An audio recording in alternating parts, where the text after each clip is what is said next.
예배하는 여러분 모두에게 주님의 은혜가 넘치기를 축원합니다. 우리는 계속해서 창세기에 등장하는 야곱의 이야기를 읽어가고 있습니다. 여러분, 우리가 이 야곱의 발자취를 계속해서 따라가다 보면은요, 참 우리의 모습과 많이 닮아 있다는 것을 깨닫게 됩니다. 너무나도 닮았어요. 우리와 너무나 똑같습니다. 먼저 그는 이기적이었습니다. 그리고 개인주의적인 사람이었어요. 자신의 목적을 달성하기 위해서라면은 형제도 눈에 들어오지 않았습니다. 사실 사람은요, 손해보길 싫어해요. 그렇지 않습니까? 손해보길 싫어해요. 형제들 사이에서도요, 조금도 손해보기 싫어하는 것이 일반적입니다. 사람은 이처럼 누구나 손해보면 살려 하지 않고, 대다수의 사람들은요, 자신의 이익을 위해 사는 사람들이 많이 있습니다. 대다수겠습니까? 거의 전부라고 해도 과언은 아닐 겁니다. 사람들은 저마다 원하는 것을 얻기를 갈망하고 그것을 위해 삽니다. 자, 그런데 놀라운 점은요, 그런 야곱을 하나님께서는 약속의 사람으로 만들어 가시고 마침내 복을 누리게 하셨다는 점이에요. 참 이 부분이 우리에게 위로가 됩니다. 야, 나 같은 사람도 기회가 있겠구나. 나 같은 욕심장이도 하나님께서 사용하시겠구나. 나같이 부족하고 허물 많은 사람도 하나님께서 복 주시겠구나. 그러한 위로가 된다는 것이죠. 근데 여러분, 여기서 눈여겨볼 것은 하나님께서 약속된 복을 주실 때 그냥 주시지 않는다는 겁니다. 먼저 복 받을 만한 그릇으로 만들어 간다는 거예요. 그게 중요한 것입니다. 하나님은 날 것 그대로 주지 않으십니다. 탐욕 덩어리 그 자체인 사람에게 복을 주시지 않으세요. 이기적인 사람 그 자체에게 복을 주시지 않습니다. 연약하고 허물 많은 그 자체 그대로 있는 사람에게 복을 주시지 않는다는 거예요. 오히려 그러한 사람을 다듬으시고 하나님의 사람, 믿음의 사람, 신앙의 사람으로 다듬어 가심을 보여주시면서 그러한 사람으로 만들고 완성되었을 때에 비로소 복을 주시고 하나님의 사람으로 세워가심을 보게 됩니다. 야곱뿐이겠습니까? 여러분, 우리가 잘 알다시피 모세도 그렇잖아요. 모세도 우리가 잘 알지만은 그가 날 것 그대로 있을 때 어땠습니까? 자기가 뭔가 좀 어떻게 해보려고 히브리 사람 편을 들어서 애굽 사람을 쳐 죽인 일이 있지 않습니까? 그런 모세를 하나님께서 어떻게 합니까? 40년 동안 광야에서 다듬어 가신다는 거예요. 민족의 지도자가 될 만한 그릇으로 만들어가는 것을 우리는 말씀 속에서 보게 됩니다. 자, 그런 것을 봤을 때 우리가 이 시대를 살아가면서 잠깐 내 뜻과 내 마음대로 되지 않는다고 해서 낙심해도 될까요? 안 될까요? 낙심해서는 안 되는 거예요. 왜냐하면 이 순간에도 하나님께서는 나를 만들어가고 계시구나라는 그런 믿음이 있기 때문인 것입니다. 그리고 여러분, 오늘 성경에서 보았다시피 하나님이 주신 복은요, 단순하게 부요함으로 그치지 않는다는 거예요. 돈 많아지고 재산 많아지고 가족 많아지는 것, 그런 것으로 그치지 않습니다. 바로 야곱에게 가장 큰 아킬레스건이라고 할 수 있는 그 형 에서와의 화해장으로 하나님께서는 이끌어가고 계심을 보여줍니다. 하나님은 과거의 상처와 또 자신이 저지른 문제에 대면하게 하시죠. 그리고 그것을 그냥 뒤에 덮어두게 하시는 것이 아니라 그 문제를 끄집어내서 회복하게 하신다는 거예요. 물론 야곱은 형과 만나는 것이 두려웠습니다. 그런 야곱을 하나님께서 만나주셨죠. 비록 그 만나주신 형태가 예상과는 다른 씨름의 형태였지만은 그런 야곱을 하나님께서는 만나주셨습니다. 그리고 이 과정을 통해 야곱은 자신의 내면에 있는 진짜 문제와 대면할 수 있었고, 무엇보다도 하나님만이 내 삶에 내 자신의 전부로 확정하는 계기로 삼게 하셨다는 거예요. 이것이 우리가 지난 시간까지 묵상했던 그 말씀입니다. 이제 오늘은 비로소 야곱이 실제로 에서와 대면하는 장면을 다루고 있습니다. 한번 말씀을 보도록 하겠습니다. 1절부터 보시면은요, 야곱이 눈을 들어보니 에서가 400명의 장정을 거느리고 오고 있는지라 그의 자식들을 나누어 레아와 라헬과 두 여종에게 맡기고 여종들과 그의 자식들은 앞에 두고 레아와 그의 자식들은 다음에 두고 라헬과 요셉은 뒤에 두고 자기는 그들 앞에 나아가되 몸을 7번 땅에 굽히며 그의 영 에서에게 가까이 가니. 밤새 하나님과의 만남에서 평안을 얻은 야곱은 400명을 이끌고 오는 에서를 봤을 때 마음에 다양한 감정이 교차했습니다. 불안도 있을 것이고 나름 기대도 있었을 거예요. 앞서 에서의 공격에 대비하여서 어떤 일을 벌였었습니까? 야곱은요. 그 애정의 정도에 따라서 가족을 나누기도 했죠.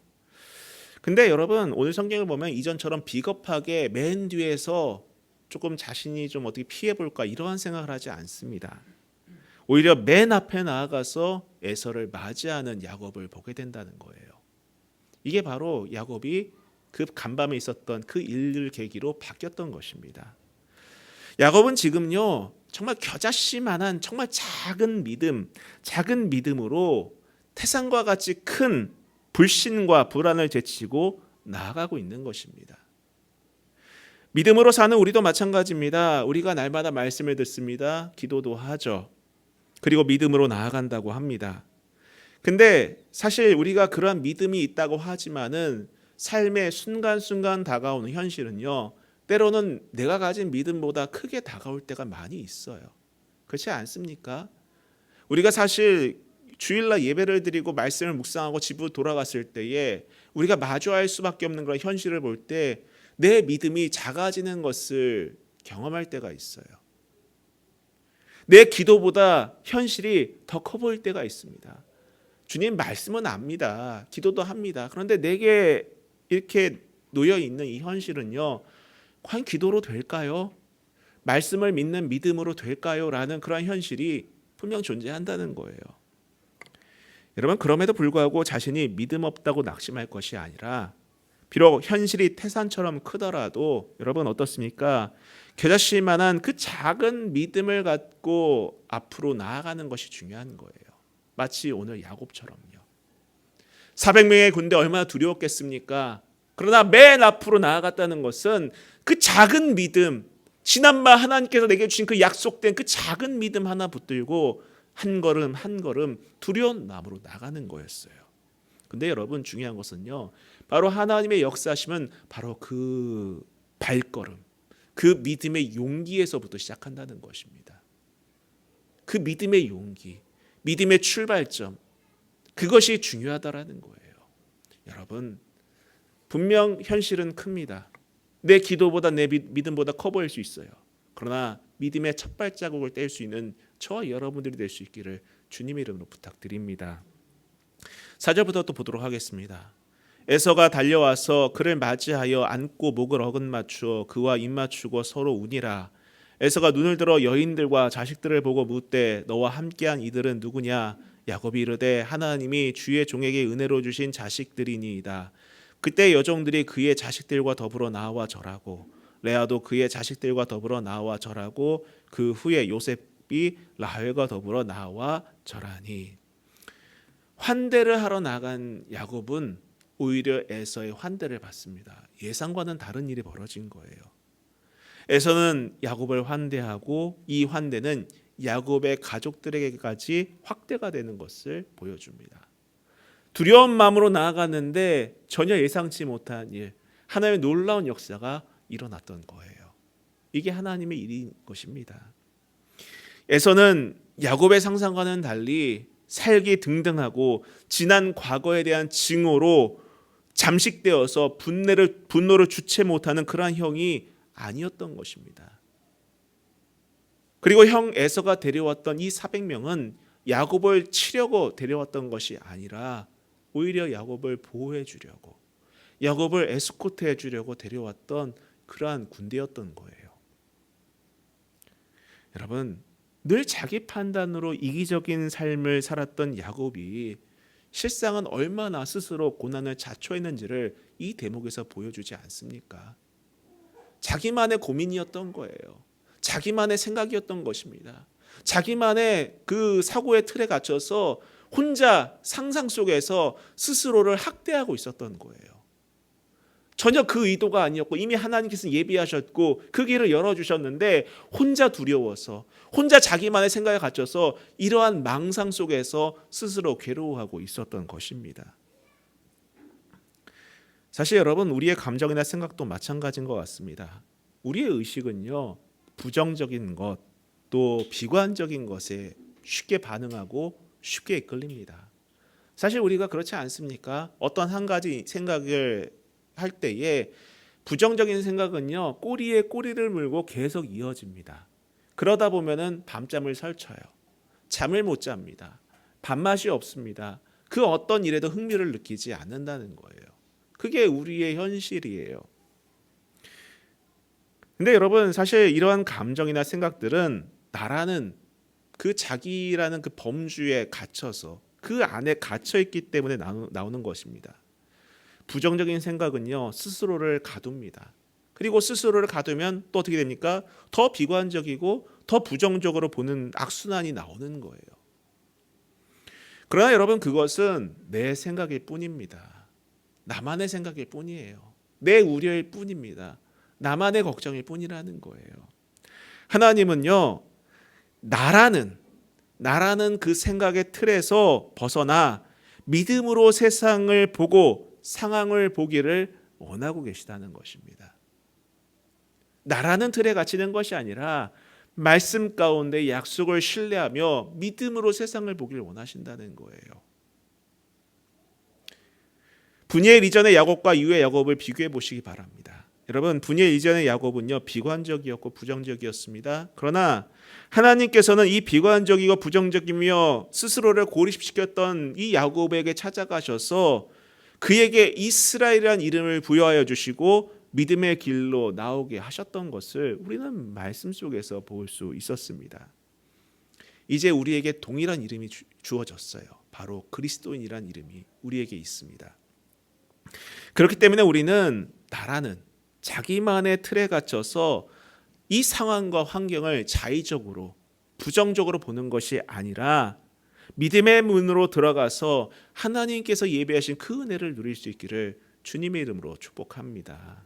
여러분, 우리가 이 시대를 살아가면서 내 생각과 내 걱정들은요, 사실 여러분 큰 게 아니에요. 하나님이 예비하신 그 뜻과 그 은혜가 얼마나 더 큰데요. 우리가 하나님을 살아계시다라고 믿는다면은요, 지금 내 앞에 있는 문제 때문에 낙심할 이유가 없다는 겁니다. 그게 내 삶의 전부가 아니기 때문이라는 거예요. 이미 하나님께서는 우리의 길을 예정하셨고 선한 길로 인도하고 계시며 약속된 복을 이미 준비하셨다는 것입니다. 여러분, 오늘 저와 여러분이 이 야곱의 여정을 보면서 다시 한번 믿음을 갖고 세상을 향해 믿음으로 한 발 한 발 나아갈 수 있기를 주님의 이름으로 부탁드립니다. 또 8절부터 또 보도록 하겠습니다. 에서가 또 이르되 내가 만난 바 이 모든 때는 무슨 까닭이냐. 야곱이 이르되 내 주께 은혜를 입으려 함이니이다. 에서가 이르되 내 동생아 내게 있는 것이 족하니 내 소유는 내게 돌아. 야곱이 이르되 그렇지 아니하니이다. 내가 형님의 눈앞에서 은혜를 입었사오면 청하건대 내 손에서 이 예물을 받으소서. 내가 형님의 얼굴을 배운즉 하나님의 얼굴을 배운 것 같사오며 형님도 나를 기뻐하심이니이다. 하나님이 내게 은혜를 베푸셨고 내 소유도 족하오니 청하건대 내가 형님께 드리는 예물을 받으소서 하고 그에게 강건함에 받으니라. 여러분, 8절을 보면은요, 에서가 야곱에게 사전에 보냈던 그 가축대들, 그 예물들에 대해서 묻습니다. 이에 대해 야곱은요, 은혜라고 표현을 합니다. 은혜라고 표현을 합니다. 내 주께 은혜를 입으려 함이니이다. 하나님께 받았던 그 은혜를 지금 에서에게 구하고 있는 거예요. 여러분, 지금 야곱은요, 에서에게 정직하게 용서를 구하고 있는 것입니다. 뭐라고요? 정직하게 용서를 구하고 있는 것입니다. 여러분, 화해와 용서는요, 먼저 다가서는 겁니다. 먼저 다가서는 거예요. 그리고 자신의 잘못을 정직하게 인정하는 것입니다. 확실히 이전의 야곱과는 다릅니다. 이전의 야곱은 지기 싫어했습니다. 자신의 잘못을 인정하기를 원하지 않았어요. 그래서 집에서 도망치지 않았습니까? 그런 야곱을 하나님께서는 약속의 사람으로 만들어 가셨고 다시금 자신의 문제를 사죄하는 그 자리로 이끌어 오셨던 것입니다. 여러분, 우리가 신앙생활하면서 잘못할 수 있는 것이 있습니다. 크게 착각할 수 있는 것이 있어요. 그것이 무엇이냐? 그것은 자신이 잘못한 것에 대하여서 하나님께 회개만 하면 된다는 생각이에요. 여러분, 그건 큰 착각이에요. 자신이 누군가의 잘못한 것을 하나님께 회개만 하면 된다는 생각은요, 여러분, 이건 잘못된 것입니다. 결코 그렇지 않아요. 만약 누군가에게 잘못했다면, 누군가에게 상처를 줬다면은 먼저 당사자에게 찾아가 사과하고 용서를 구하는 것이 우선 순위임을 여러분 아시기 바랍니다. 이거를 빗대어서 만든 영화가 있지 않습니까? 미량이라는 영화가 있어요.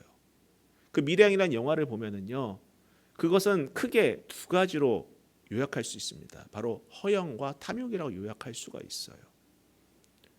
서울 살다 내려온 여주인공이 허영으로 자신은 돈 많은 부자인 행사를 하죠. 또 그것을 보고 탐욕적인 학원 원장이 아들을 납치해서 죽이는 일이 벌어집니다. 근데 나중에 어떤 일이 벌어집니까? 둘 다, 한 사람은 감옥에서, 한 사람은 밖에서 이제 교회를 다니기 시작해요. 소위 말하는. 어느 날 여주인공이 말합니다. 나는 그 자신 아들을 죽인 그 살인범을 용서할 준비가 되어 있습니다. 사람들한테 막 떠벌리고 다녀요. 가자고 그럽니다. 많은 사람들이 말려요. 꼭 가야 되겠냐고. 꼭 가야 되겠습니까? 이렇게 말립니다. 근데 자기는 가야 되겠대요. 근데 막상 가보니까는 그 살인범이 자신 앞에서 뭐라고 말을 하냐? 나는 용서받았습니다. 이 안에서 주님을 만났기 때문에 난 용서받았습니다. 그러니까 이 주인공이 거기에 충격을 받습니다. 용서를 받았다고요? 라고 반문을 해요. 여러분, 우리가 관계 속에서 오는 여러 가지 잘못들은 있습니다. 근데 그럴 때에 사과는 당사자에게 하고 그리고 나서 회개를 하는 것이 바른 것입니다. 예수님께서도 말씀하셨어요. 예수님께서 하신 상상수훈인 마태복음 5장을 보면은 주님은 우리에게 이렇게 말씀하십니다. 마태복음 5장 21절부터 보면은요, 옛 사람에게 말한 바 살인하지 말라, 누구든지 살인하면 심판을 받게 되리라 하였다는 것을 너희가 들었으나 나는 너희에게 이르노니 형제에게 노하는 자마다 심판을 받게 되고 형제를 대하여 나가라 하는 자는, 여기서 나가라 하는 것은 욕을 말하는 것입니다. 공회에 잡혀가게 되고 미련한 놈이라 하는 자는 지옥불에 들어가게 되리라. 그러므로 예물을 제단에 드리려다가 거기서 내 형제에게 원망 들을 만한 일이 있는 것이 생각나거든 예물을 제단 앞에 두고 먼저 가서 형제 화목하고 그 후에 와서 예물을 드리라. 이 말이 무슨 말입니까? 예배 오기 전에 트러블이 있고 다툼이 있었고 문제가 있었다면 그 문제부터 해결하라는 거예요. 그 문제부터 해결하라는 것입니다. 여러분, 우리가 사람으로 이 사회에서 살아가다 보면 필연적으로 부딪힘이 있을 수밖에 없습니다. 다툼이 있을 수밖에 없어요. 그러나 그것을 오래 끌고 가진 마세요. 항상 사과하고 화해하고 그리고 나서 예배할 수 있는 그러한 우리가 되었으면 좋겠습니다. 그뿐만이 아니라 여러분, 야고보는 에서에게 7번이나 절하고, 3절에 보면 7번이나 절하고 나오죠. 7번이나 절하고 강권하여서 예물을 받아달라고 간청을 합니다. 이 말은 단순히 야곱이 에서에게 뇌물을 주어서 환심을 사려고 하는 것이 아니에요. 돈으로 에서의 마음을 매수하려고 하는 것이 아닙니다. 물론 처음에는 에서의 마음을 돈으로 좀 살 수 있지 않을까 해서 먼저 보낸 것일 수도 있긴 하겠지만은, 그러나 이 내용은 단순히 에서의 환심을 사기 위하여서 뇌물을 준다는 것이 아니라 야곱은 에서에게 예전에 에서에게 빼앗았던 장자의 축복을 돌려주고 있는 거예요. 장자의 축복을 돌려주고 있는 것입니다. 그는 이렇게 함으로써 이전에 속임수로 형에게서 장자의 권리를 탈취했던 것이 나의 잘못이다, 자신의 잘못임을 시인하고 인정하고 있었던 것입니다. 이게 사과예요. 이게 사죄라는 것입니다. 야곱은 이제야 깨달았던 거예요.